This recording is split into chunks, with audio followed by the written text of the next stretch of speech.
Our story begins with Christine and Neil, a newly married couple traveling to a quiet Thai island for their honeymoon. The place looked peaceful and beautiful from the outside. They had no idea that something evil was waiting for them there. One morning inside their hotel room, Christine suddenly wakes up. Her whole body feels sore, like she has been asleep for days. There is dirt on her arms, her legs, even on the bedsheet. And around her neck, she finds a strange locket, one she never bought, never saw before, and doesn't remember wearing alarmed. Christine wakes Neil and tells him they need to get ready fast. They have a flight to catch. Neil is confused too. He doesn't understand how he ended up in such a strange condition. Maybe they partied too hard the previous night. As they pack their bags, a breaking news update appears on the TV. A strong and dangerous storm is expected to strike the island by evening. People are warned to stay indoors. Christine and Neil had already planned to leave, so they start early for the airport. But halfway there, their taxi stops. The driver tells them he can't take them further because a local festival has blocked the roads completely. With no other choice, the couple begins walking toward the boat dock. From there,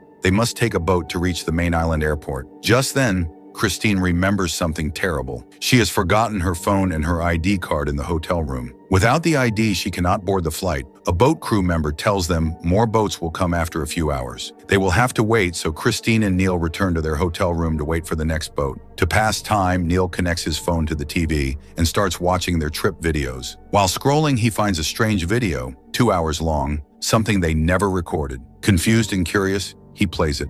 What they see shocks them. The video shows them both from last night, drunk and eating at a restaurant. A waitress named Maddie is serving them. In the video, she quietly mixes a weird liquid into Christine's drink. Christine drinks it without noticing. Later, Maddie puts the same strange locket, the one Christine is wearing right now, around her neck. Panicking, they fast forward through the footage. Suddenly, the scene changes. It shows both of them in a garden. Neil looks angry and out of control. He grabs Christine and starts fighting with her. The next moment turns horrifying. Neil puts his hands around Christine's neck and strangles her until she dies. After that, he buries her body in the garden. Christine stands frozen in fear. The video shows her dead, yet she is alive right now, standing beside Neil. Shaken and terrified, Christine runs into the bathroom. Her fear becomes even stronger when she sees real bruise marks on her neck, finger-shaped marks, exactly like the video. In panic, she tears the locket off her neck, and then it begins. Christine suddenly starts vomiting thick black liquid, something unnatural and horrifying. She screams loudly. Neil runs inside and grabs her, trying to calm her down, but even he has no idea what is happening. One thing is clear: Christine needs help. Something on this island is terribly wrong. When Christine screamed for help, their neighbor Sam quickly ran into the room with her little daughter, Natalie. Natalie looked sweet and innocent, and for a moment Christine felt comforted just seeing her. But then something strange happened. Without saying a word, Natalie picked up the necklace Christine had thrown away and quietly placed it back around her neck, as if she knew exactly what she was doing. Sam realized Christine was getting worse, so she gave Neil the number of a local doctor. Neil immediately took Christine to the clinic. The doctor was very old, with shaky hands and tired eyes. He listened as Christine told him everything: the black liquid she threw up, and the horrifying video on Neil's phone where she was shown dying. But the doctor didn't take her seriously. He simply nodded and said she was just extremely tired. According to him, everything was in her mind. He said the strange video looked fake, like a scene from a movie. He explained that because they were very drunk the night before, Christine's brain was confused and creating scary images. Slowly, Christine and even Neil began to think he might be right. Maybe she really was imagining things. While Neil stayed inside to talk to the doctor, Christine waited outside. She saw some children playing happily, but when she looked again, she was shocked. Their eyes and mouths were covered with black cloth, like part of some strange ritual. Christine blinked and looked again, not sure if she was hallucinating. Just then, the doctor came outside and gave her a cup filled with some odd-looking liquid. He said it would make her feel better, but Christine's instincts told her not to trust him, and she refused to drink it. Trying to clear their minds, Christine and Neil walked toward the beach and later stopped at a small restaurant. A traditional festival had begun all around them. People were dressed in colorful but strange costumes, dancing, singing, and celebrating loudly. Neil got excited, took out his camera, and started recording everything. Soon he wandered ahead with the crowd, leaving Christine sitting alone. As she waited, Christine noticed something that made her heart stop. Among all the festival decorations was a life-size puppet, but it wasn't just any puppet. It had Christine's exact face, the same eyes, the same expression. It looked like someone had copied her perfectly. Before she could react,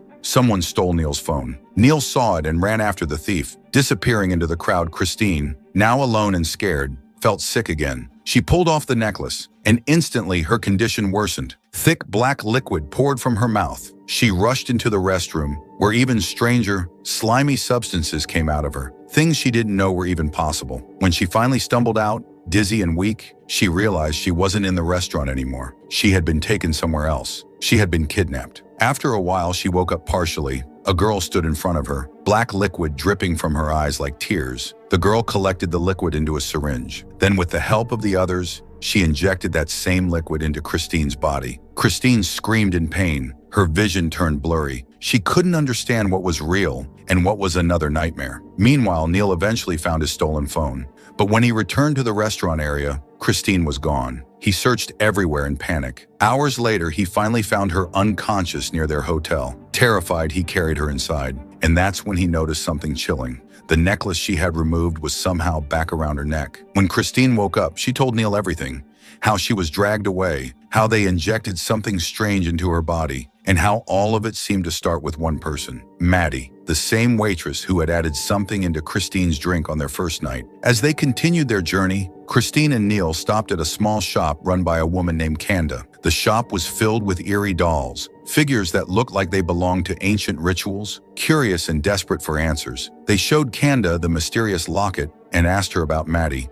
The waitress who had secretly Christine Kanda explained that the locket was a traditional symbol of the island, something locals only gave to people they felt deeply bonded with. This made no sense to Christine or Neil. They had barely been on the island for a few days. Why would anyone feel that kind of attachment to them? Setting their doubts aside, they asked for Maddie's address, though Kanda warned them not to go there, insisting it was dangerous for outsiders. They ignored her and went anyway. When they reached the location, several locals stared at Christine with wide smiles, almost as if they were happily expecting her. Their expressions felt unsettlingly familiar, as though they already knew Maddie was there too. Neil stormed up to her and demanded, "What did you put in our drink?" Maddie responded calmly. She quietly handed over their passports and said, "You can leave now," but Neil refused to go without answers. Pressured, Maddie finally confessed. The liquid she added was a powerful mind-altering one that heightened perception but often caused intense hallucinations, exactly like the ones Christine had been experiencing. Angry, Christine tried to return the locket, but Maddie stopped her, saying, "Once given, it cannot be taken back." Christine knew this was true. Every time she removed the locket, she became violently sick. Around them, the villagers stood motionless, smiling, staring, unblinking, making the couple increasingly uncomfortable. They fled back to the hotel, where Sam helped arrange a boat to take them to the airport. Just before they left, Maddie handed Neil another drink. He accepted it. The boat soon arrived. While Neil waited, Christine borrowed his phone to check their flight timing. But as she unlocked it, she stumbled upon yet another disturbing video. In the footage, Neil appeared somewhere unfamiliar, terrified. He said, "Today is my last day. I won't survive beyond this. The cycle will continue." Shocked, Christine ran toward Neil to show him the recording. But before she could reach him, she saw something horrifying. The fisherman beside Neil leaned close, whispered something into his ear, and then plunged a knife into him. Neil collapsed, gasping for air, blood pouring, before falling into the water. Christine screamed, powerless. Her strength failed her, and she collapsed unconscious. A little while later, Christine slowly opened her eyes and found Sam standing beside her. Christine tried her best to explain everything she had seen, Neil being attacked, the strange people, the black liquid, but she had no proof. None of it could be shown or verified. Even the fisherman who attacked Neil was standing nearby.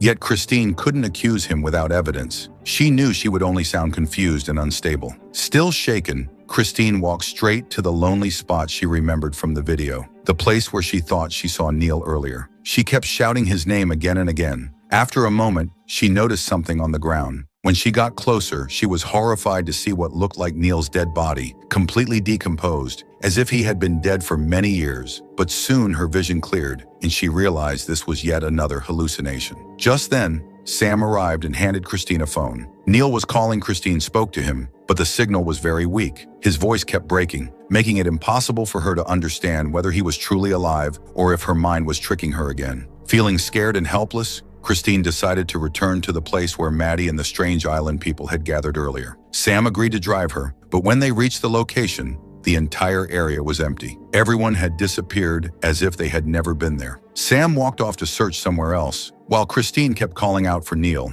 Hearing no reply, she stepped inside a nearby restaurant. Suddenly, an old telephone on the counter began ringing by itself. Christine picked it up, and on the other side were strange voices, someone chanting unknown mantras again and again. Terrified, she turned around. The island's citizens were standing right behind her, but this time their faces and eyes looked twisted and unnatural, as if they were not even human anymore. Still, they didn't attack her. Trying to stay calm, Christine reached out and touched the face of one woman. Instantly, a cloud of strange gas burst from the woman's mouth and hit Christine directly. She collapsed on the floor, unconscious once again. Since the moment she arrived on this island, Christine had been stuck in a loop, fainting, hallucinating, waking up, and fainting again. After some time, she woke up inside a house. Her mind was still full of confusion. She had no idea if Neil was alive, dead, or somewhere in between. But now comes the lesson hidden in her nightmare. If you ever end up in a place where people are performing unknown rituals on you, your first step to escape is simple. Never eat or drink anything they give you.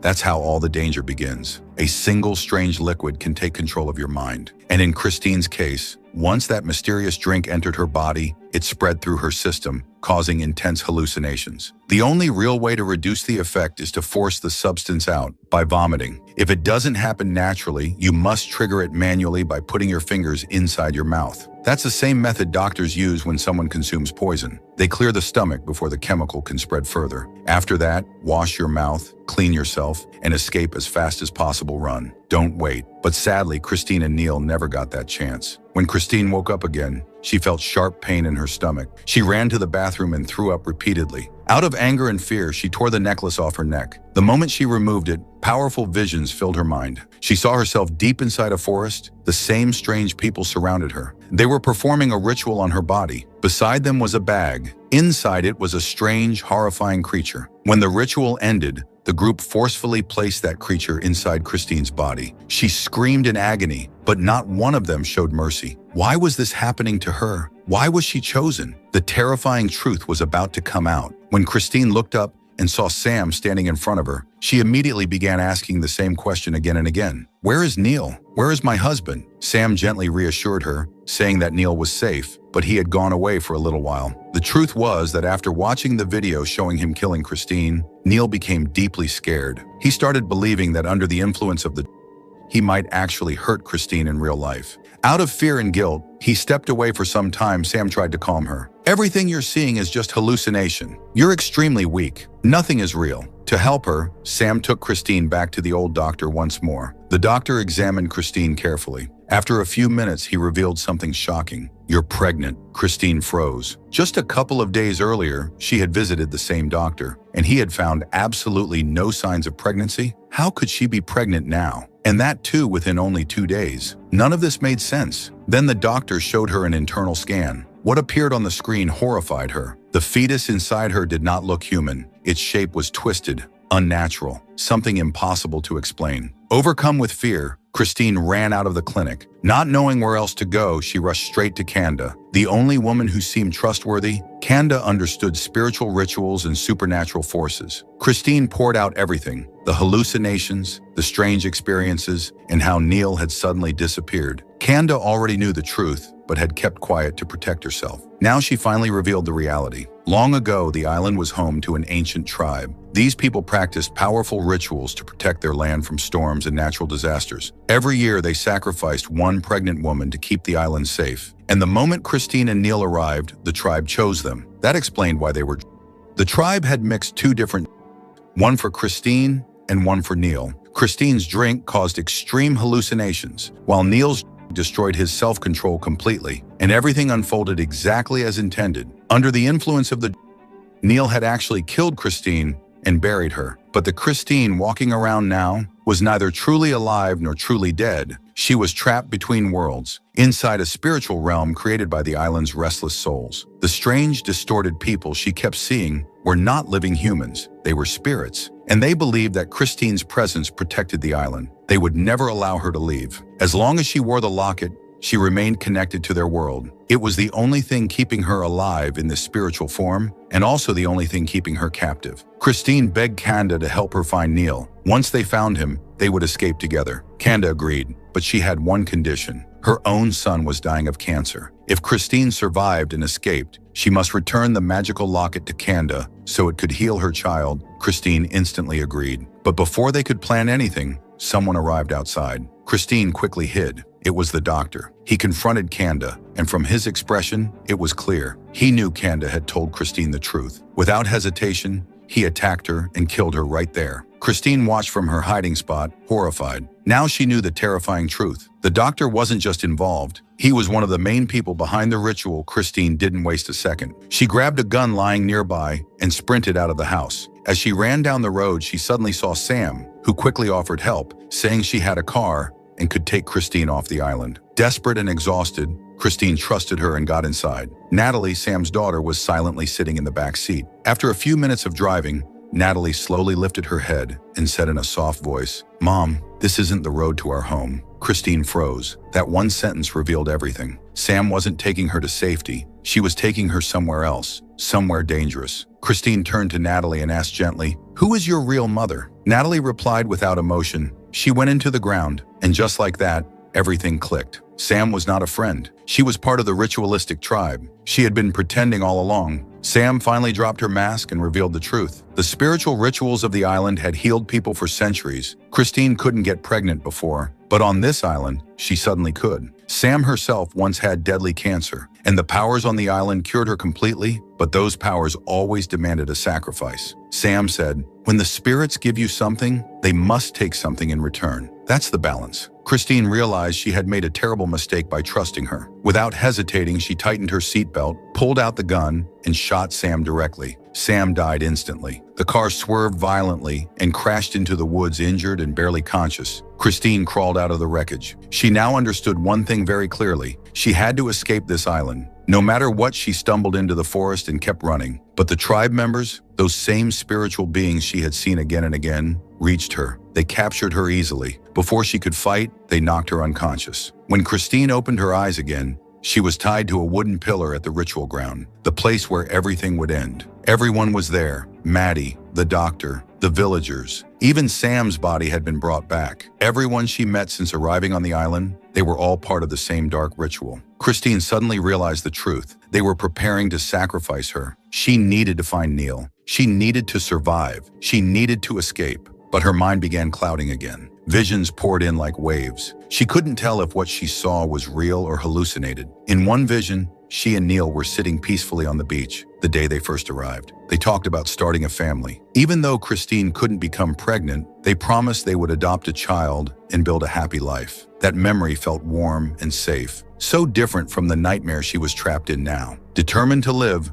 Christine gathered every last bit of strength. She slammed her body against Maddie, breaking the ropes. Grabbing a sharp iron rod, she fought viciously, injuring anyone who tried to stop her. She was battered, bleeding, and weak, but she refused to give up. As she tried to escape, Natalie suddenly appeared again, blocking her way. The little girl looked at her and said softly, "Don't leave. All the spirits are connected to you now. If you go, we will all die." Christine begged Natalie to come with her, to escape together. But Natalie quietly shook her head. She wasn't just a child. She was one of the spirits, permanently bound to the island. After escaping the ritual site, Christine ran blindly through the dense forest, stumbling through branches and thorns until she finally reached the shoreline.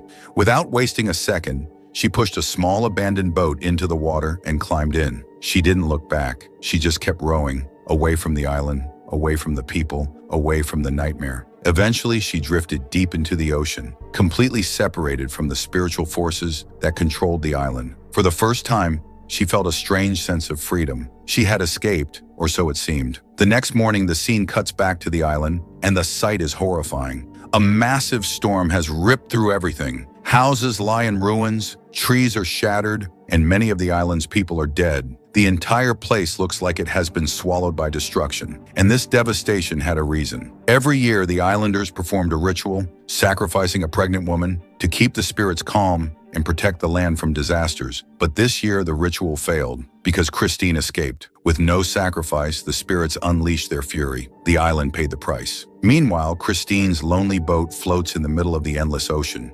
No land, no help, no hope. And then the truth strikes. Christine was already dead. She had died the moment she removed the locket, the only thing that kept her suspended between the real world and the spiritual world. Kanda had warned her, "You are neither alive nor dead. That locket connects you to both realms. Without it, her physical body would collapse." That is exactly what happened. Christine must have died in the boat, her body giving up as soon as the connection broke. Days later, several bodies are found washed up on the shore, victims of the storm. Among them lies Christine's lifeless body. But then something chilling happens. Someone places the same mystical locket back onto her neck, and instantly, Christine's eyes snap open. She comes back to life, but not in the real world. She returns to the spiritual realm, the mysterious dimension created by rituals, ancient souls, and the island's dark curse. It becomes clear Christine's nightmare is far from over. That supernatural curse still binds her. She is trapped once again, in a world she may never escape.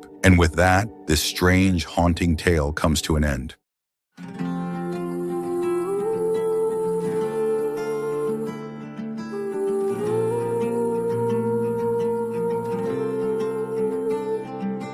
अब आओ ना फिर से मिल जाओ ना फिर से जलाओ ना मुझे मिटाओ ना यूं दिल से अब आओ ना फिर से मिल जाओ ना फिर से जलाओ ना मुझे मिटाओ ना यूं दिल से कोई प्यार ना दे यूं जैसे मुझको चाहती है तू ज़माने के जैसी न बन मेरे यार जैसी है तू ज़माना जलाता मुझे लगाती गले फिर से तू मैं गिर के उठा हूँ अभी हर चीज सिखाती है तू मैं लिख आया कहानी अपनी जो बीती जिंदगानी अपनी जो खोया मैंने है वो खोया मैं रात जाग के हूँ रोया मैं लिख आया कहानी अपनी जो बीती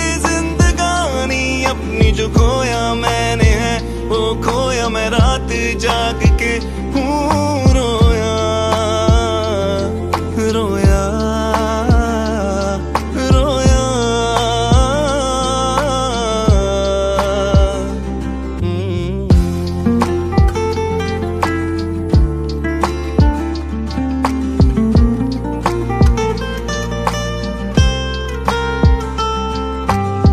ख्वाहिश मेरी रह गई तुझसे मिलूं मैं कभी तुझको मैं प्यार दूं और बेशुमार दूं दिल तो जला है बहुत इसकी सजा है बहुत फिर भी तेरा ही रहा मेरी नहीं मानता जितना भी चाहूं तुम्हें मिलना है दर्द मुझे होता है क्या इस तरह कोई भी इश्क यहाँ तुम जो मेरी ना बनी किसको बताता फिरूं ये दाग दिल अपना किसको दिखाता फिरूं वक्त बदलता है सबका तुझको तो इसका पता था फिर मुंह क्यों मोड़ गई थी मुझको यूं छोड़ गई थी साथ निभाना था मैंने दिल भी जलाना था मैंने फिर क्यों मेरी ना बनी थी और ये सजा बन गई थी जिसको मैं जीता रहा था ये दर्द पीता रहा था ऐसी निशानी है तू ऐसी कहानी है तू मैं लिख आया कहानी अपनी जो बीती जिंदगानी अपनी जो खोया मैंने है वो खोया मैं रात जाग के हूँ रोया मैं लिख आया कहानी अपनी जो बीती जिंदगानी अपनी जो खोया मैंने है वो खोया मैं रात जाग के हूँ रोया रोया रोया